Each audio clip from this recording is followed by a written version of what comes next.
오늘 주시는 하나님의 말씀은 사무엘상 1장 19절로 28절 말씀입니다. 그들이 아침에 일찍이 일어나 여호와 앞에 경배하고 돌아가 라마의 자기 집에 이르니라. 엘가나가 그의 아내 한나와 동침하매 여호와께서 그를 생각하신지라. 한나가 임신하고 때가 이름에 아들을 낳아 사무엘이라 이름하였으니 이는 내가 여호와께 그를 구하였다 함이더라. 그 사람 엘가나와 그의 온 집이 여호와께 매년제와 서원제를 드리러 올라갈 때에 오직 한나는 올라가지 아니하고 그의 남편에게 이르되 아이를 젖대거든 내가 그를 데리고 가서 여호와 앞에 뵙게 하고 거기에 영원히 있게 하리이다 하니 그의 남편 엘가나가 그에게 이르되 그대의 소견에 좋은 대로 하여 그를 젖대기까지 기다리라. 오직 여호와께서 그의 말씀대로 이루시기를 원하노라 하니라. 이에 그 여자가 그의 아들을 양육하며 그가 젖대기까지 기다리다가 젖을 뗀 후에 그를 데리고 올라갈새 수소 3마리와 밀가루 1에바와 포도주 1가죽 부대를 가지고 실로 여호와의 집에 나아갔는데 아이가 어리더라. 그들이 수소를 잡고 아이를 데리고 엘리에게 가서 한나가 이르되 내 주여 당신의 사심으로 맹세하나이다. 나는 여기서 내 주 당신 곁에 서서 여호와께 기도하던 여자라. 이 아이를 위하여 내가 기도하였더니 내가 구하여 기도한 바를 여호와께서 내게 허락하신지라. 그러므로 나도 그를 여호와께 드리되 그의 평생을 여호와께 드리나이다 하고 그가 거기서 여호와께 경배하니라. 아멘. 오늘은 자녀를 드린 한나라는 제목으로 하나님의 말씀을 증거하기 원합니다. 우리는 지난주에 기도의 사람 한나를 다루면서 한나의 기도는 구하는 기도를 넘어 드리는 기도였다는 것을 살펴보았습니다. 오늘 11절을 보면 만군의 여호와여 만일 주의 여종의 고통을 돌보시고 나를 기억하사 주의 여종을 잊지 아니하시고 주의 여종에게 아들을 주시면 내가 그의 평생의 그를 여호와께 드리고 삭도를 그의 머리에 대지 아니하겠나이다. 한나의 기도는 아들을 구하는 기도였을 뿐만 아니라 그 아들을 하나님께 드리는 기도였습니다. 한나는 경건한 사람이었기 때문에 소원이라고 하는 것이 함부로 이루어져서는 안 된다는 사실을 잘 알고 있었을 것입니다. 전도서 기자에 의하면 하나님 앞에서 함부로 입을 열지 말라고 경고하면서 소원한 것은 반드시 갚아야 한다고 힘주어 우리에게 말하고 있습니다. 따라서 한나는 하나님께 소원의 기도를 드렸을 때 그 마음 중심에서 하나님 앞에 이 기도를 드렸을 것입니다. 바로 이 중심에서 나오는 한나의 기도임을 하나님은 보시고 아셨기 때문에 한나의 마음을 보시고 하나님께서는 그녀의 기도에 그 기도를 지켜보고 있던 엘리 제사장을 통하여 응답의 확신을 심어준 것이죠. 17절에 보면 이스라엘의 하나님이 네가 기도하여 구한 것을 허락하시기를 원하노라. 한나는 엘리 제사장으로부터 들은 이 축복의 말씀을 하나님의 기도에 대한 응답으로 확신을 했고 그래서 그의 얼굴에 수심이 사라지고 마음속에 평강이 임하는 것을 경험했던 것입니다. 엘가나와 가족들은 아침에 일찍이 일어나 여호와 앞에 경배하고 집으로 돌아갑니다. 경건한 가정은 언제나 하나님을 예배하는 일을 최우선순위에 놓는 모습을 여기서 발견할 수 있게 되죠. 그리고 한나의 기도는 드디어 응답이 됩니다. 19절에 보면 여호와께서 그를 생각하신지라. 한나는 11절에 보면 하나님께 나를 기억하사라고 기도를 했고 하나님께서는 한나를 기억해서 오늘 19절을 보면 여호와께서 그를 생각하신지라. 여기서 이 생각과 기억이라는 단어는 똑같은 히브리어 동사가 사용이 되고 있어요. 하나님은 한나의 기억해달라는 기도를 들으시고 한나를 기억하신 것입니다. 그래서 그에게 그동안 닫혀 놓았던 그녀의 태를 활짝 열으셔서 그녀로 하여금 아들을 낳도록 하신 것이죠. 여기서 우리는 매우 중요한 사실 하나를 발견하게 됩니다. 하나님은 대단한 기억력의 소유자라고 하는 것이죠.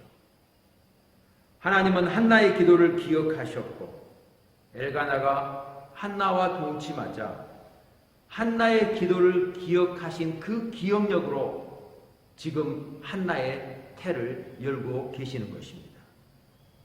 하나님이 우리를 기억하신다는 사실만큼 우리에게 큰 은총이 어디에 있겠습니까? 우리의 기도가 응답되지 않고 있는 이유는 하나님이 우리의 기도를 기억하고 있지 못해서가 아니라는 사실을 우리는 꼭 기억할 필요가 있습니다. 하나님은 우리의 기도를 대단한 기억력으로 기억하고 계십니다.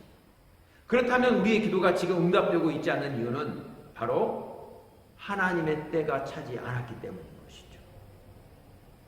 하나님은 그분의 때에 우리의 기도를 기억하시고 반드시 그 기억력으로 우리에게 응답 주시는 분이십니다. 그러므로 우리에게 필요한 건 뭐냐면 낙심하지 않고 하나님의 때에 우리의 기도를 기억하신 하나님이 반드시 응답 주실 것이라는 확신을 가지고 낙심치 않고 기도하는 거예요. 그게 바로 불의한 재판관 앞에서 과부가 드렸던 기도였습니다. 한나는 아들을 낳고 그 이름을 사무엘이라고 짓습니다. 사무엘이라는 말은 하나님이 들으셨다는 뜻이죠. 사무엘 기자는 사무엘을 얻기까지의 과정은 길게 다루면서 사무엘을 낳는 순간은 딱 한 절로 그치고 있습니다. 이는 결과보다 중요한 것은 결과에 이르는 과정이라는 것을 우리에게 알려주고 있습니다. 성경 전체를 놓고 볼 때 하나님은 결과가 어땠느냐를 관심을 두시는 것이 아니라 그 결과에 이르기까지의 그 과정을 눈여겨보시는 분이 바로 우리 하나님이라는 사실을 우리는 알게 되는 거예요. 한나는 사무엘이 태어난 후 몇 년 동안 엘가나가 가족들을 데리고 매년 서원제를 회막에 있는 실로로 올라가서 드리는데 한나는 아이가 젖대거든 그때 올라가겠다고 남편에게 말하게 됩니다. 22절을 보면 아이를 젖대거든 내가 그를 데리고 가서 여호와 앞에 뵙게 하고 거기에 영원히 있게 하리라. 여기서 우리에게 놀라는 한 대목이 있는데 그것은 바로 한나가 사무엘을 영원히 있게 하겠다라고 하는 이 고백이에요. 왜냐하면 한나가 하나님 앞에서 기도하면서 나를 기억해 달라고 기도하면서 나를 기억해 주시면 내가 아들을 하나님께 드리되 그의 평생을 하나님께 드리겠다 이렇게 소원을 했는데 지금 한나는 그 소원 그대로 이 아이의 평생을 하나님께 드리겠다고 남편에게 지금 이야기하고 있는 것입니다. 여러분 아이들이 가장 예쁠 때가 언제입니까? 그럼 아주 어릴 때죠. 저희도 강아지를 기르고 있습니다만은 그렇게 짓궂은 일을 많이 하더라도 그 강아지가 자는 모습을 보면 그렇게 이쁠 수가 없어요. 눈에 넣어도 아프지 않을 때가 바로 이때 아닙니까? 그런데 바로 그때 이 한나의 마음은 여전히 이 아이를 하나님 앞에 영원히 드리겠다는 그 변치 않는 마음으로 계속 유지되고 있는 모습을 우리에게 보여주고 있는 거예요. 이것은 시간이 지나가고 있음에도 불구하고 하나님 앞에 나를 기억해 달라고 기도했던 그 기도, 그리고 이 기도가 응답되자 한나는 손바닥을 바꾸는 것이 아니고 처음 하나님 앞에 드렸던 그 기도의 제목을 기억하면서 이 아이를 하나님 앞에 영원히 드리겠다라고 하는 지금 그 마음을 가지고 젖을 때 그때까지 이 아이를 양육하고 있는 모습을 우리에게 보여주고 있다고 하는 것입니다. 하나님은 한나의 기도를 기억하셨고 한나 또한 하나님께 드린 기도를 기억하고 있는 두 기억이 함께 만나는 그 순간을 우리는 보게 되는 것입니다. 엘가나는 한나의 소원을 문제 삼기보다는 오히려 한나가 마음속에 하나님 앞에 드렸던 그 기도를 실천할 수 있도록 도와줍니다. 23절 보면 여호와께서 그의 말씀대로 이루시기를 원한다. 사실 율법에 보면 남편과 상의 없이 아내가 드린 서원은 남편에 의해서 무효화될 수 있었어요. 하지만 이 남편 엘가나는 한나의 마음속에 있는 하나님의 그 마음을 한나가 드리고 하나님의 마음이 한나에게 있는 것을 알고 하나님께 드린 그녀의 마음을 그대로 드리도록 지금 격려하고 협조하고 있는 모습을 보게 됩니다. 저절 때자 한나는 수소 3마리와 밀가루 1에바와 포도주 1가죽 부대를 가지고 실로에 있는 하나님의 집으로 올라갑니다. 그리고 제사장 엘리에게 이렇게 말씀을 드리죠. 27절과 28절. 이 아이를 위하여 내가 기도하였더니 내가 구하여 기도한 바를 여호와께서 내게 허락하신지라. 그러므로 나도 그를 여호와께 드리되 그의 평생을 여호와께 드리나이다. 이 2절에 걸쳐서 기도라는 단어가 무려 4번이 사용되고 있어요. 한나가 기도하여 하나님이 허락하신 이 아들을 내가 기도할 때 약속하고 소원한 것처럼 하나님께 드리겠습니다. 드리다는 말을 2번 반복해서 그 드리겠다는 마음을 지금 굳건하게 표현하고 있는 것을 보여주고 있습니다. 한나는 하나님께서 내게 허락하신 이 아들을 하나님께 드리되 평생을 드리겠다고 고백을 하고 있습니다. 얼마나 철저한 순종입니까? 자, 그렇다면 한나는 어떻게 해서 자녀를 드리는 삶으로 나아갈 수 있었을까요? 저는 오늘 여러분과 함께 2가지 비결을 살펴보려고 합니다. 첫 번째 비결은 하나님 중심이었다고 하는 것입니다. 가정은 축소된 교회로 묘사할 수 있습니다. 따라서 엘가나가 섬기고 있는 이 가정을 엘가나 교회로 우리가 설명할 수 있다면 엘가나 교회의 특징은 하나님 중심의 교회였습니다. 19절을 보시기 바랍니다. 그들이 아침에 일찍이 일어나 여호와 앞에 경배하고. 엘가나 교회는 하나님을 예배하는 일을 가장 최우선 순위에 올려놓는 하나님 중심의 교회였습니다. 오늘 우리가 읽은 본문을 보면 19절부터 28절까지 이어지는데 19절과 28절 처음과 마지막을 이어주는 하나의 중요한 단어가 있습니다. 바로 그 단어가 경배라고 하는 단어입니다. 엘가나 교회는 온 가족이 하나님을 경배하는 것으로부터 하루를 시작했습니다. 그리고 이 교회에서 자라게 될 아들 사무엘, 그 사무엘은 훗날 한나가 그 아들을 그의 평생에 여호와께 드렸을 때 성전에 올라가서 어떻게 했습니까? 28절 보시기 바랍니다. 그가 거기서 여호와께 경배하니라. 하나님 중심의 부모의 신앙을 그대로 물려받은 아들 사무엘의 모습을 보여주는 것이죠. 하나님 중심, 바로 이것이 한나가 아들 사무엘을 하나님께 드릴 수 있었던 비결입니다.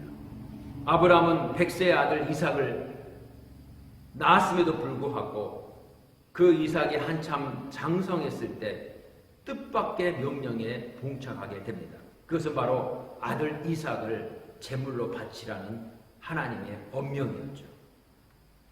아내와 차마 상의할 수 없어 아들과 2 종을 데리고 모리아 산으로 올라간 아브라함은 아들 이삭을 결박하여 하나님께 제물로 바치려고 했습니다. 그때 하나님께서는 아브라함이 하나님 중심의 신앙으로 꽉 차 있다는 사실을 확인하고 이삭 대신 수양을 아브라함에게 준비시키셔서 그 수양으로 하나님께 제사를 드리게 합니다. 그리고 내가 이제야 네가 나를 경외하는 줄을 알겠다라고 하시면서 아브라함과 그 가정에 하나님의 축복을 부어 주십니다.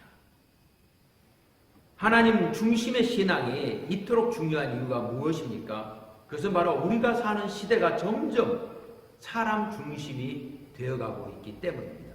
여러분, 우리 주변을 보십시오. 얼마나 사람 중심의 삶이 되어가고 있습니까?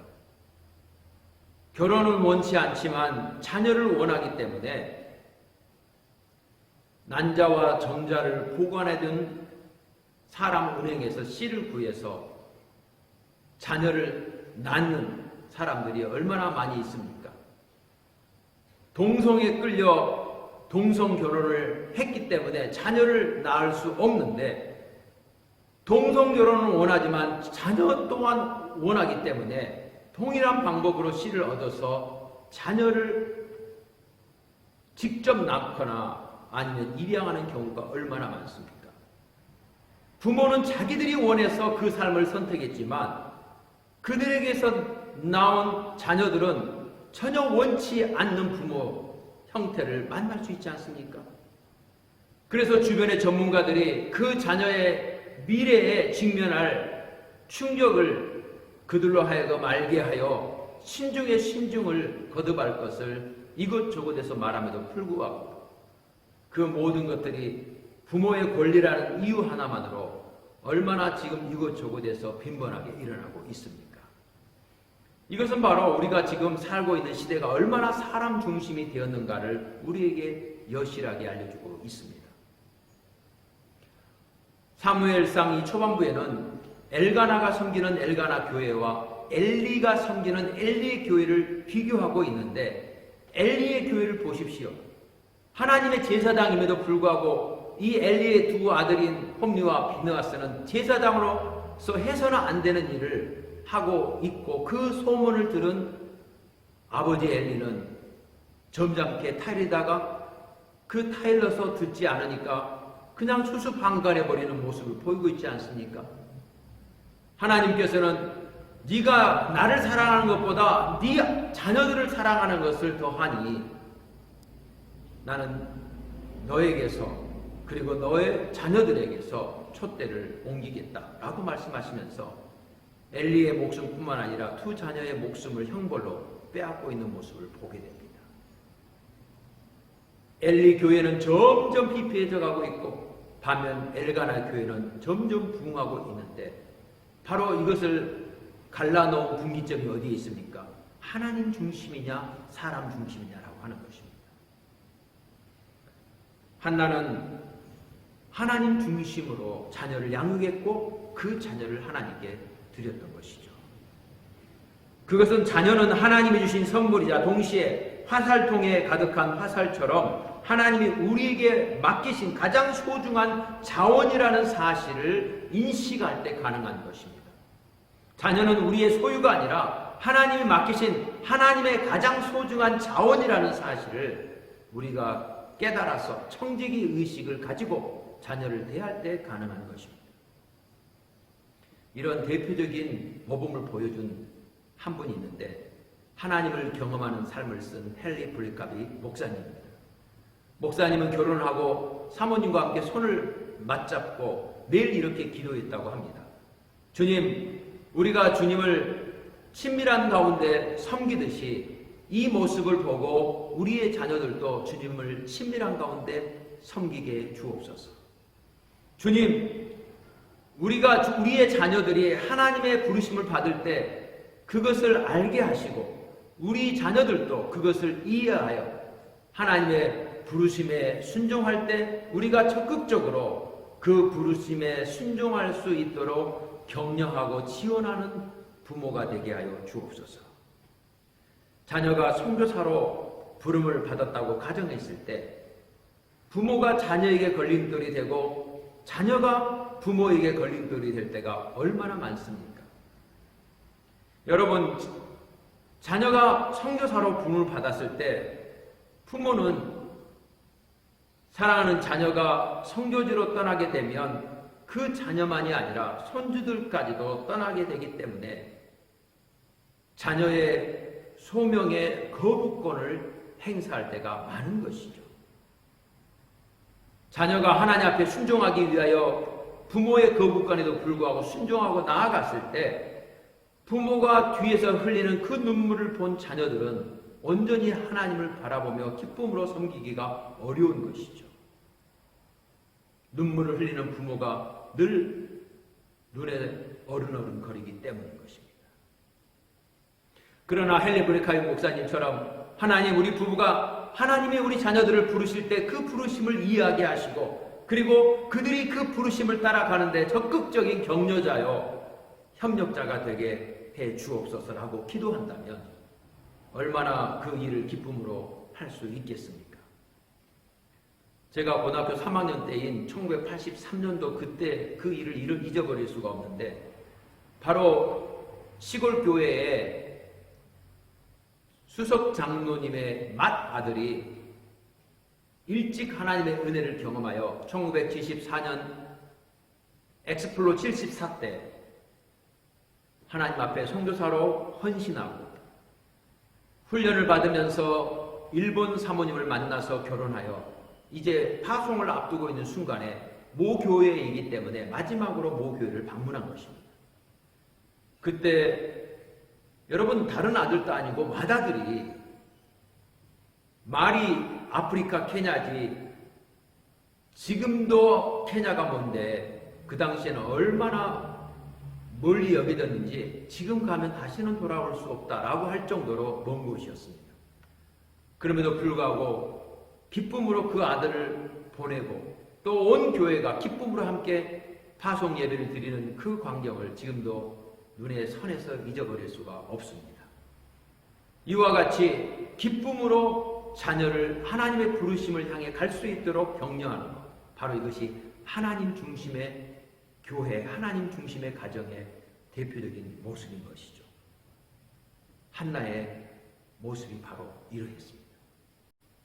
두 번째로 한나가 아들 사무엘을 드릴 수 있었던 비결은, 한나는 사무엘을 데리고 성전에 올라가서 엘리 제사장에게 맡기는 그 순간에 반짝 순종을 한 것이 아니라, 아들을 하나님이 기억하여 응답하여 그 태중의 선물로 주셨을 그 순간부터 이 아들을 데리고 성전에 올라가 하나님께 그 평생을 드릴 때까지 온전히 순종으로 일관했다라고 하는 것입니다. 22절을 보시기 바랍니다. 아이를 젖대거든 내가 그를 데리고 가서 여호와 앞에 뵙게 하고 거기에 영원히 있게 하리이다. 사랑하는 여러분, 그 아이가 눈에 어른거릴 그 젖을 먹이고 사랑을 베풀 수 있는 그 시간에 얼마나 사람의 마음이 흔들릴 수 있겠습니까? 하지만 한나는 그 아이를 태중에 간직한 그 순간부터 이 아이를 하나님의 전에 올려보내는 순간까지 순간순간 계속해서 하나님 앞에 순종하면서 삶을 살았다고 하는 것입니다. 이것이 쉽지 않은 일이라는 사실을 우리에게 단적으로 알려주는 성경의 대표적인 예가 있습니다. 바로 그것이 이삭의 케이스입니다.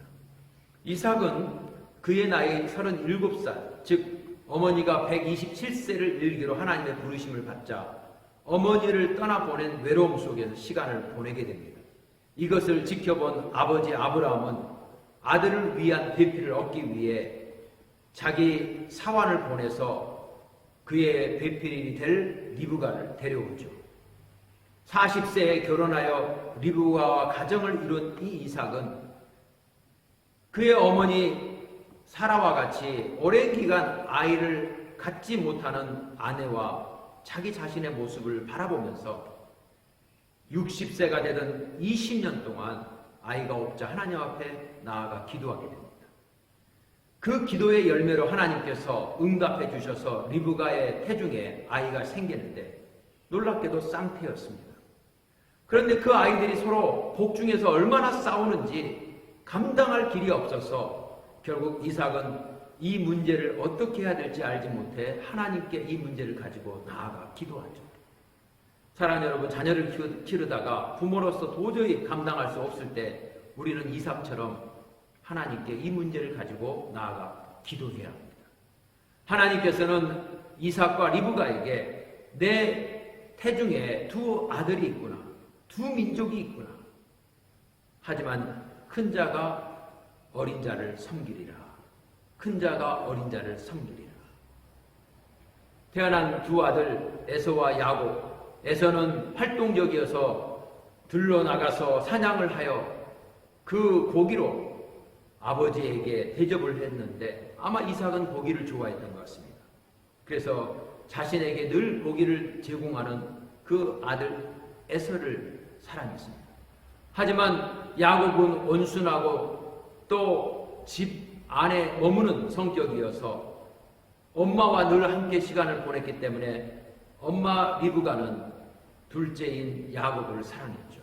문제는 큰 자가 어린 자를 섬기라는 하나님의 음성에도 불구하고 아버지 이삭이 장자인 에서에게 축복을 주려고 한 데서부터 시작이 됐습니다. 이를 안 아내 리브가는 하나님의 말씀대로 이삭에게 하나님의 축복이 임하도록 하기 위해 결국 남편이자 아버지를 속이는 일을 아들과 계획하게 되고 그로 인해서 그 집에는 풍파가 일어나게 되었습니다.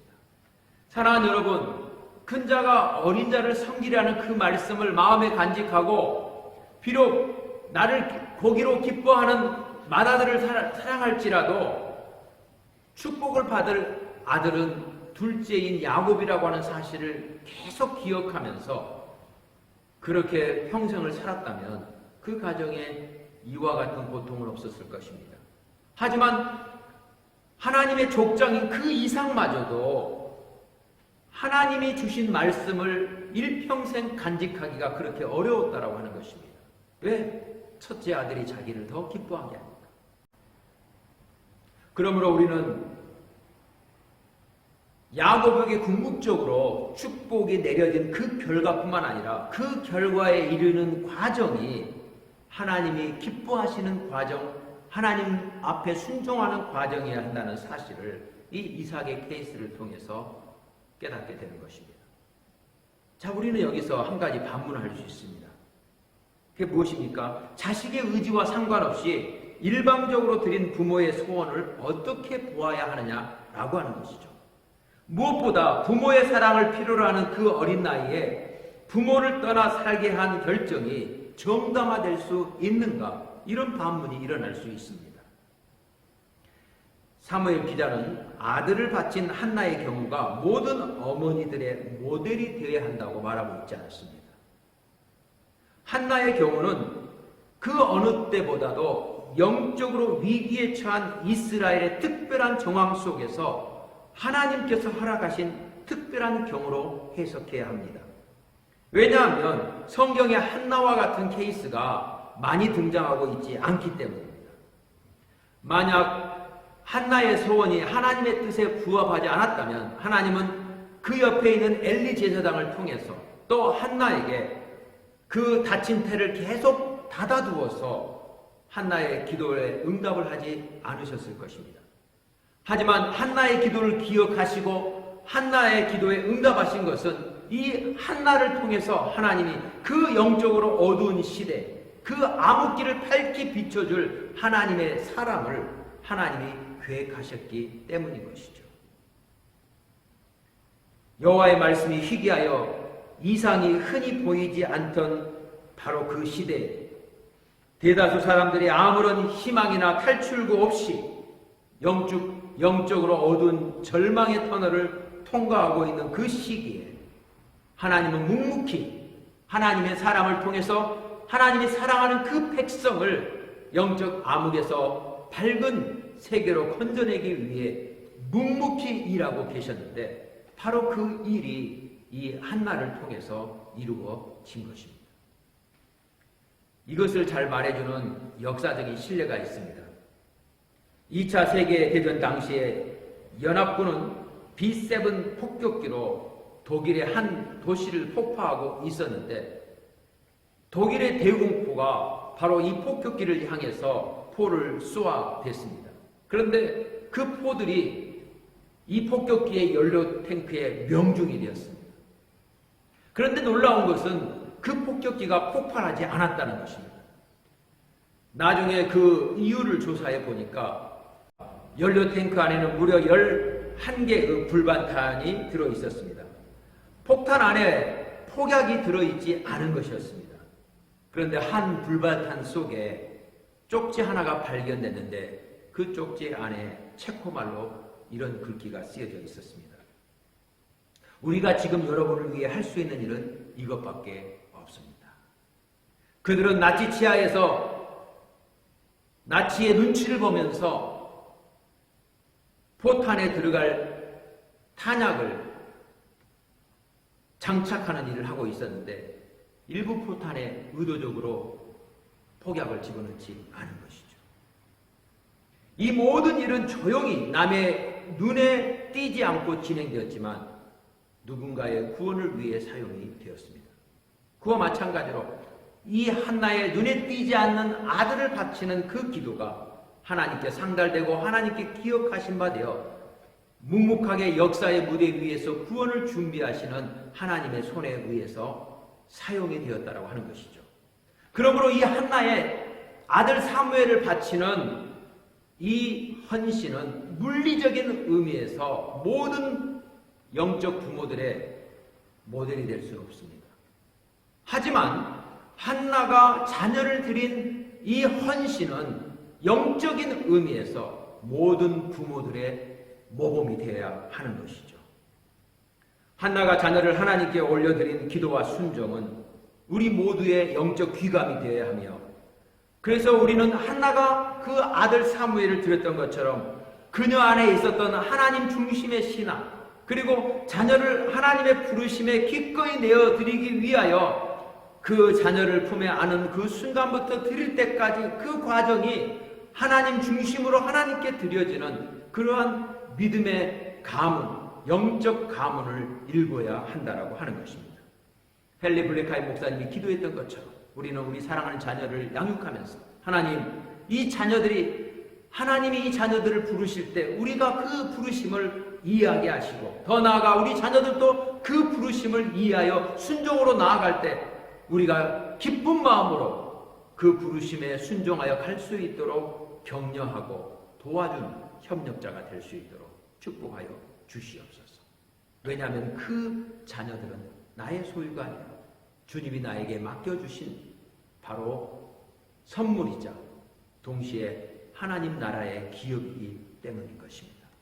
저와 여러분이 바로 그러한 놀라운 은혜가 임했던 엘가나 교회처럼 우리 가정이 엘가나 교회가 되고, 더 나아가 저와 여러분이 섬기는 우리 시드니 새교회가 엘가나 교회가 되어서 하나님께 기쁘게 영광을 돌리는 그런 축복이 저와 여러분 가운데 있게 되기를 주의 이름으로 축원합니다.